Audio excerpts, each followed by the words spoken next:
Okay, folks, now I want to show you how we can work with shapes in Illustrator. And drawing circle, square, basic stuff, polygon, star tool, may not seem like that, interesting. It's like, oh, sure, we can draw those shapes. Yeah. Let me show you some of the tricks, because there's always tricks, there's always shortcuts, and I can tell you that there are so many little things that are hidden in here. It's going to be amazing. I'm going to go over to my toolbar. I'm going to click and hold and have my panel fly out. Move my cursor over to the right-hand side to activate the little tear off tab to get my shapes into a floating panel. Now, I'm going to start off with the rectangle tool. And the rectangle tool, shortcut for that is M. You'll notice that there's only two shortcuts for the tools. Rectangle tool is the letter M. Ellipse tool is the letter L. None of the other ones have shortcuts because we use the rectangle and the ellipse tool predominantly. So grabbing the rectangle tool, I'm going to start off and just take your cursor, click and drag, and you draw yourself a container. You'll notice in the lower right-hand corner as I draw, I'm drawing from the upper left to the lower right, you get the size of your container. And if you try to go and make your container the exact size that you're looking for with this little tool hint here, there is no snap to those numbers, which means it's never going to snap exactly to those numbers. You can either enter in the size afterwards, once you've drawn it, or just take your cursor and instead of drawing the shape at all, just simply click on your artboard and call up your dialog box to enter in the values here. If you want some value, simply type in the value, and you don't have to take your mouse and highlight the next thing here. Hit your tab key. Tab will tab to the next available space. Enter in the value here. If you want to click OK, you certainly can, but then you have to move your mouse all the way over here. Enter is going to be OK. Cancel is going to be Command period on the Mac or Control period on the PC. So OK is return, cancel, Command period. Once you're done, then you can get a shape exactly the size that you want to without having to draw that shape initially. Now, once you have your basic shape here, I can't go and move this shape around using the rectangle tool. I have to go back over to my selection tool if I'd like to position this in a different location, if I'd like to scale, size, or rotate, or I'd simply like to select it and then hit my delete key to get rid of it. If I am drawing, and I am in one of my drawing tools, and I would like to move this object around after I've drawn it, and I don't want to have to stop and go over to my selection tool or hit the letter V to get my selection tool, what I'd like to do is I'd like to temporarily activate my selection tool just to simply move this shape around and then go back to what I was doing. And here's how you do it. If you're on the Mac, you hold down your Command key. If you're on the PC, hold down Control. And while you hold that key down, it is going to temporarily turn your drawing tool into your selection tool to allow you to move, scale, or rotate that shape. Once you let go of your Command or Control key, it's going to go back to the drawing tool that you used. That's a really nice trick. So, that's a square or a rectangle. I'm going to jump over the rounded rectangle tool simply because it's not something that we need to have as a separate drawing tool. It's been there for quite some time, so they left it in there. We're going to jump over to the ellipse tool here, and you're going to see why I just skipped right over that one. The ellipse tool, you draw the ellipse, and you get an oval. You'll also notice that when you draw a perfect circle, you're going to get your smart guides in there, and the smart guides are those magenta lines that show up to show you this is perfectly constrained vertically and horizontally, okay? I'm going to jump back to the rectangle tool as well, and you'll see when I draw the rectangle, I will get that smart guide going from the upper left to the lower right, which is also kind of this little snap. You kind of just got to get a cursor right in there, and that's going to constrain while you're drawing as well. Now, the simple way of making sure that you constrain while you're drawing is this.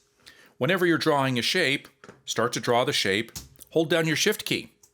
Whenever you hold down your Shift key, Shift will always constrain no matter where you pull the cursor, okay? Shift constrains, not only when you're drawing, but also when you're rotating and when you're moving. And we're going to show you those as well. So if I jump over to my circle or my ellipse and I want to draw, I can hold down my Shift key, perfectly constrained right there.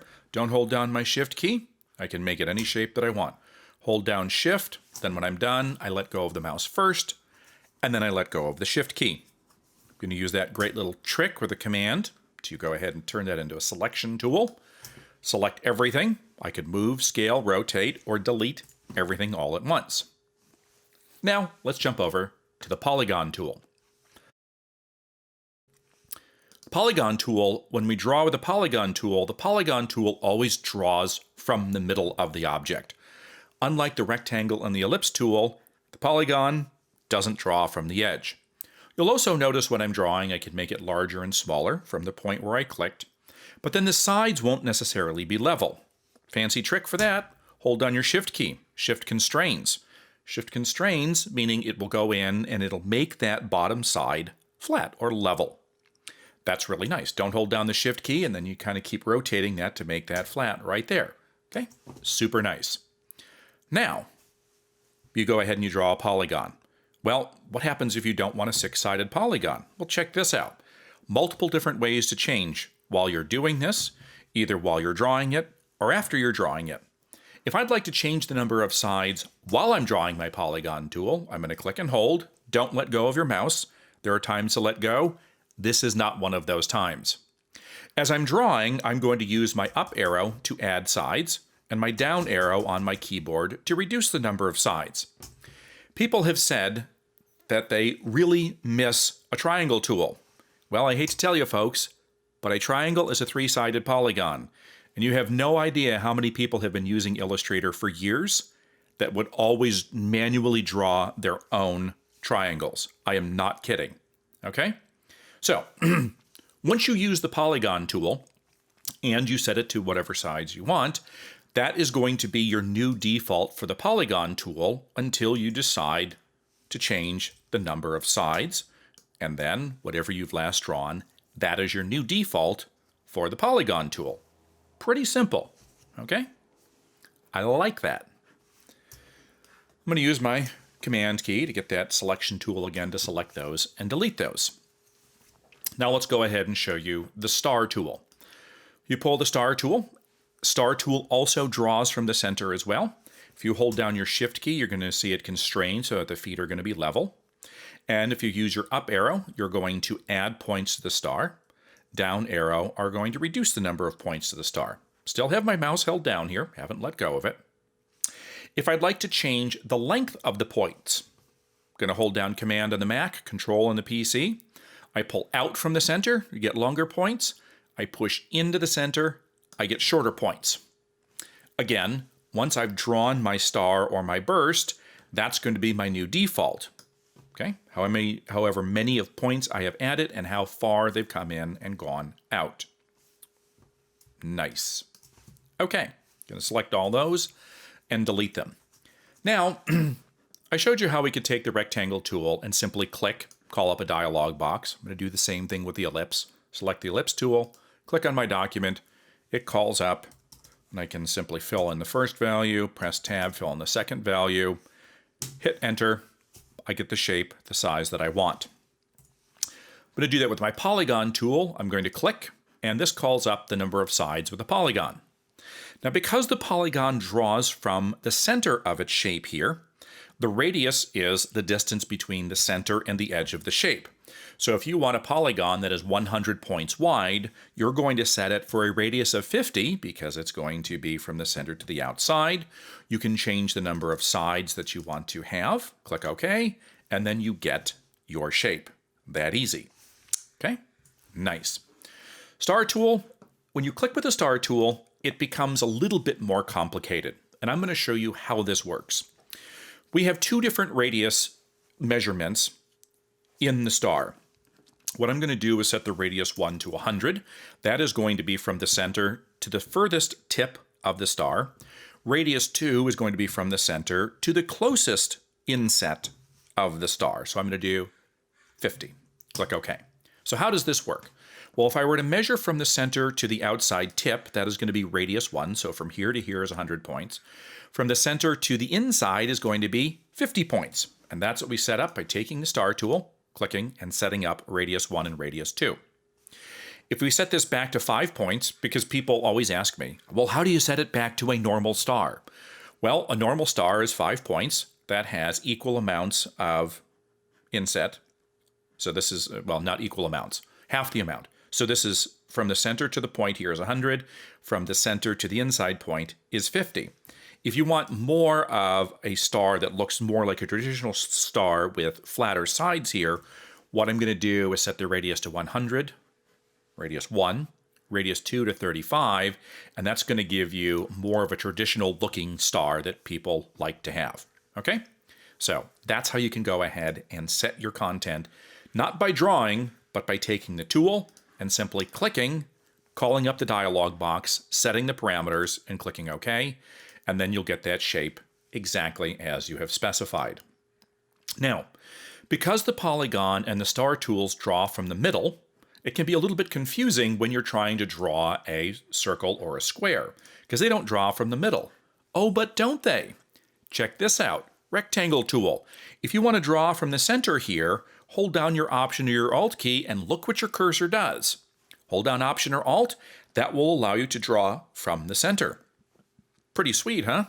It is. Go to your ellipse tool. You draw from one of the edges right there, but you hold down your Option or your Alt key, and your cursor tells you, wait a second, you're not just drawing an ellipse. You hold down Option or Alt, and it's going to draw from the center. Introduce Shift as well. Draw from the center by holding Option or Alt. Constrain by using Shift. Pretty cool stuff, okay? Now, once you've drawn your shapes here, I'm going to go ahead and open up my Transform panel. So if you don't have that open, go into the Window menu and call up Transform. Now, one of the defaults is when you begin to draw a shape, your Transform panel will pop up automatically. This is a default that is set in your preferences. And you can change that by going under Illustrator, going under Preferences here. And I'm not quite sure which one of the preferences it is here, but it's in here someplace. And you can basically say, and I think it's under General here, that says open the Transform when you go ahead and draw a shape. Something to that extent. Okay, I know it's in there because I've turned it on, turned it off. You can hunt it down. It's there. Okay, there it is. So I'm going to go back to just my normal rectangle square. In my Transform panel, I have my X and my Y, which is the position from the upper left-hand corner of my artboard. So as I move this around, you'll see my X and Y will change because it's changing the position. I have the width and the height of my shape, so I can change this afterwards. And then just simply hit my Tab key so I can then just enter in those values and hit Return. I have the ability to rotate here and also to skew from these areas as well. But if I'd like to rotate my shape directly, I can always select it with my Selection tool. Hover outside the corners, but don't touch the corners, and you can rotate. And as I rotate there, you'll see I get my little measurement showing the angle of rotation. If I'd like to constrain, I hold down the Shift key, and I'm going to have 0, 45, 90 degree constraints when I hold down my Shift key. That's a nice thing to have as well.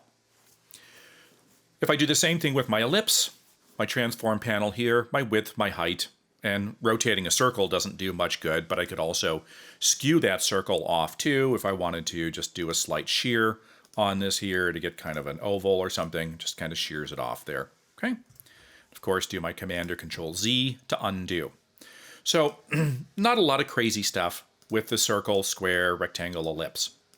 Now, if I go to my Polygon tool, my polygon is kind of unique because when I go through, I can go into my Transform panel and I can change the number of sides on my polygon when I'm working on this, okay? I'm going to set the angle of rotation back to 0, and I'm going to show you why I did that.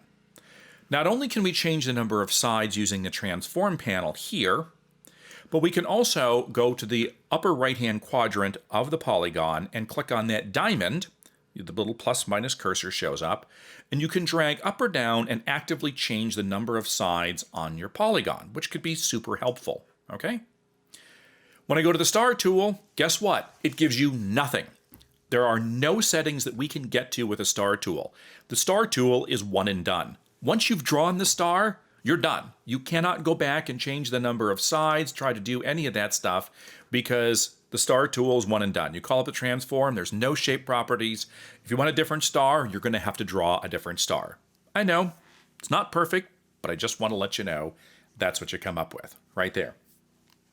Now, I specifically skipped over the rounded rectangle tool. And the reason why is because we used to have the rounded rectangle tool where you could go in and you could draw the rectangle, and then you'd have to set the corner radiuses for your rectangle. So if I go in and choose my rounded corner rectangle, click on my artboard, I can then set the size of my rectangle, but then I want to set a corner radius.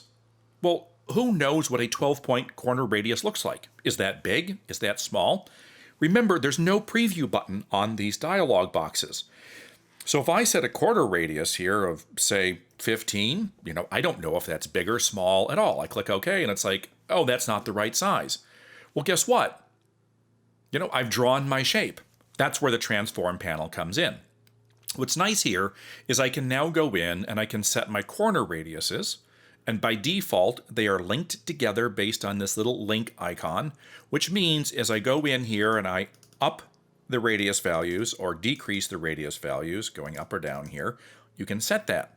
Now, this is kind of a pain to have to move your cursor and then very carefully click, especially if you're working on a small screen. Here's an easier way, folks. Don't click on the up-down arrow. Just simply put your cursor in any one of these value fields, and then just use your up or down arrow on your keyboard. Okay? Up or down. It's just going up or down. Are you impatient like I am? You want to make those values go faster? Check this out. Hold down the Shift key. Shift up arrow. Super fast. Shift down arrow. Super fast. When you hold down the Shift key and you increase or decrease your increments, the Shift key will allow you to increase and decrease 10 times the normal value. Kind of really cool right there. Okay? Nice.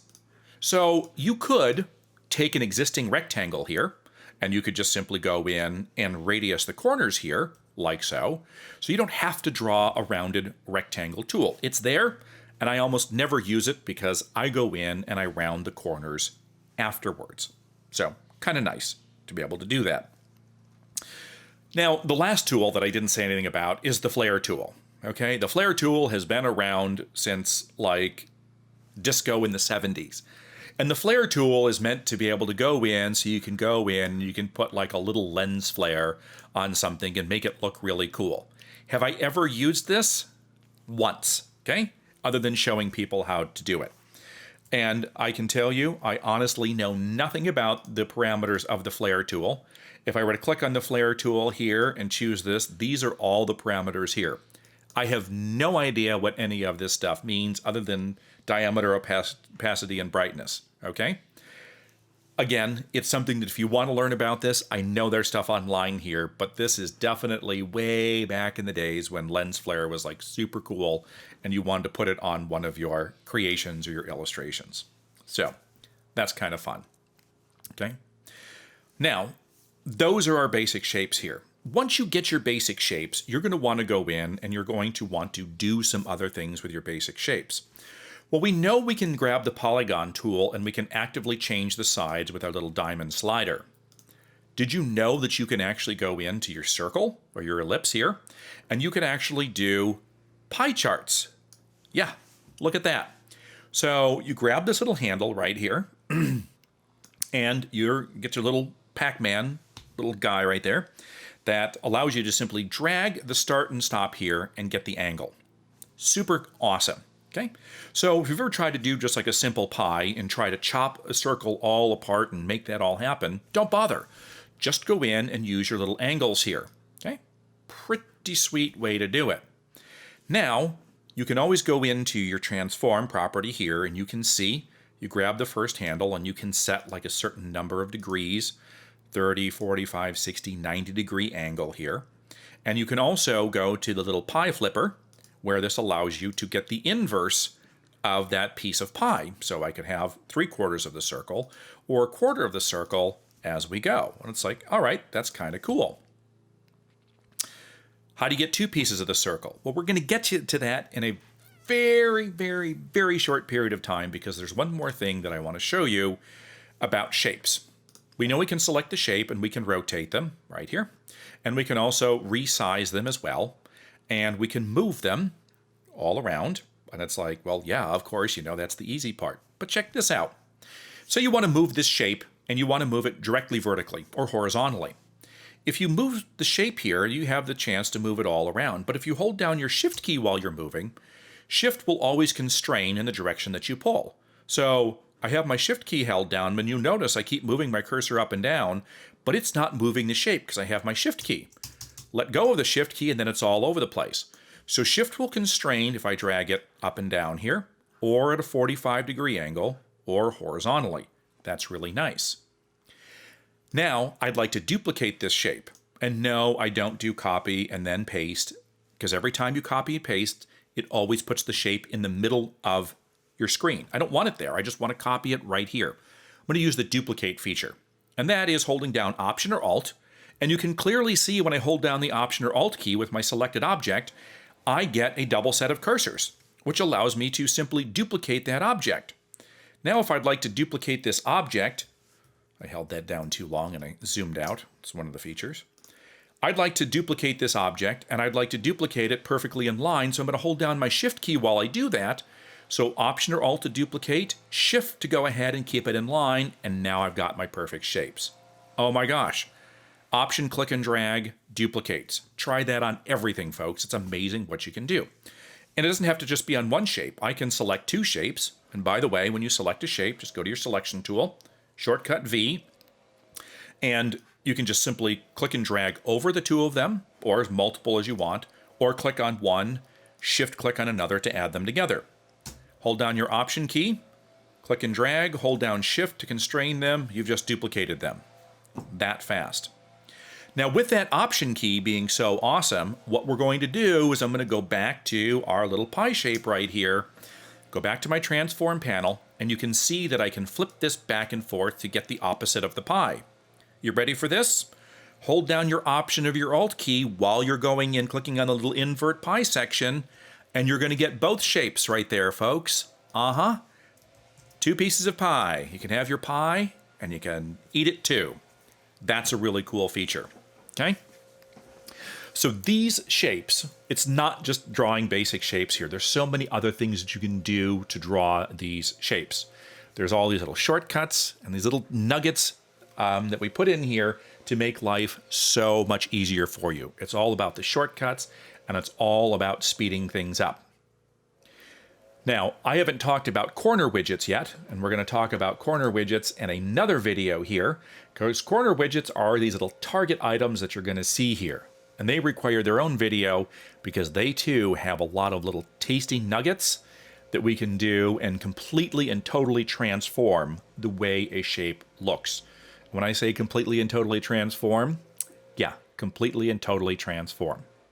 So that was just a really quick overview on drawing shapes, basic rectangle, circle, square, polygon, star tool, and how you can move them around, rotate, duplicate, and be able to set the size and the corner radius. That easy, folks. Hope you enjoyed it.